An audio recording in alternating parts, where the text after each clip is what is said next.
Good day, or perhaps good evening. On today's episode, we will be discussing the problem with the stray animal population in Lubbock. We will be discussing why it is a problem, what is contributing to this problem, and I will be discussing with an expert some possible solutions to this problem. In this draft, I do not have said interview available at this time. Before we start with the questions, I should tell you why I am interested. First, because I'm a veterinary technician.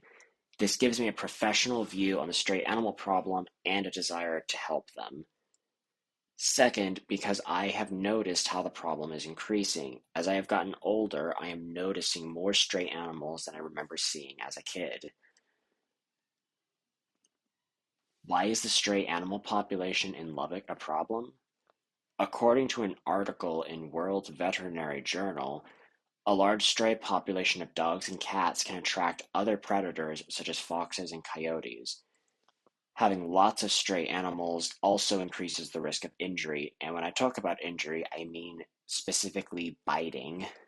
Strays run an increased chance of injuring people, especially children, as they are more likely to provoke animals into biting. Additionally, there is the harm done to property and house pets. Stray dogs can mess up people's gardens and other outdoor items a homeowner might choose to set out. Even the homeowner's own dogs may mess those things up as well. Stray dogs also run the risk of attacking other dogs while they are walking with their owners. In the more dangerous cases, stray dogs can form packs and attack people, most likely killing them in a tragic way. There is also a very similar risk in the example of stray dogs attacking house dogs out for walks with their owners. What is contributing to this problem? Irresponsible pet owners are what first come to my mind.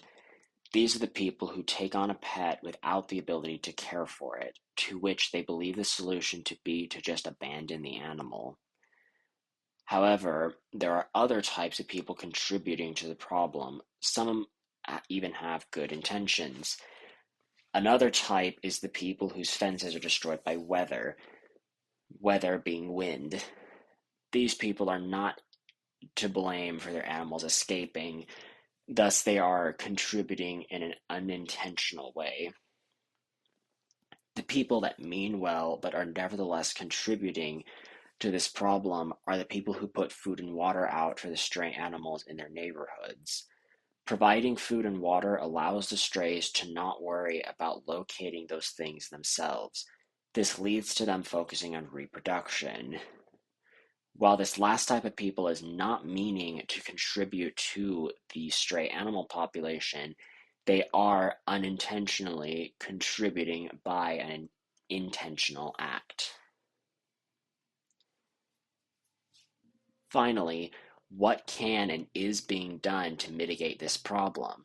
While there is nothing that can be done to completely dispel this issue, there are some things that can and are being done to help lower the stray animal population.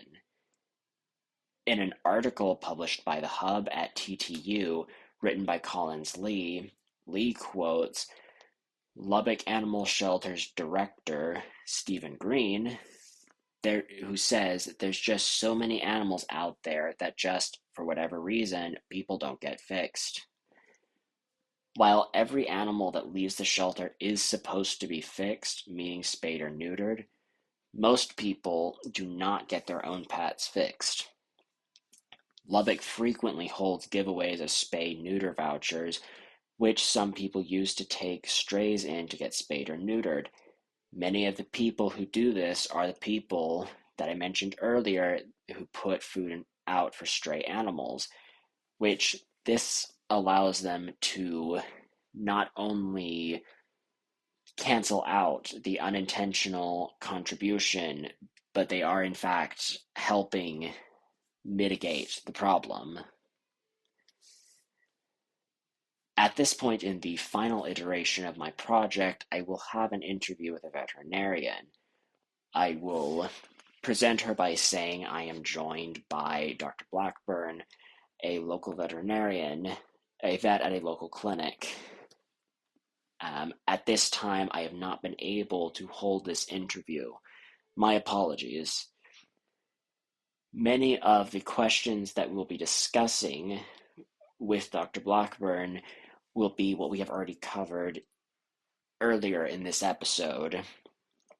There is a possibility that I will change the format of this podcast to contain sound bites from the interview rather than having a dedicated portion of the episode for the interview. It is also possible that I will change it to have the entire episode be the interview with quotes from secondary sources. Um, Thank you all for taking the time to listen to this. I hope you have found this episode both interesting and informative.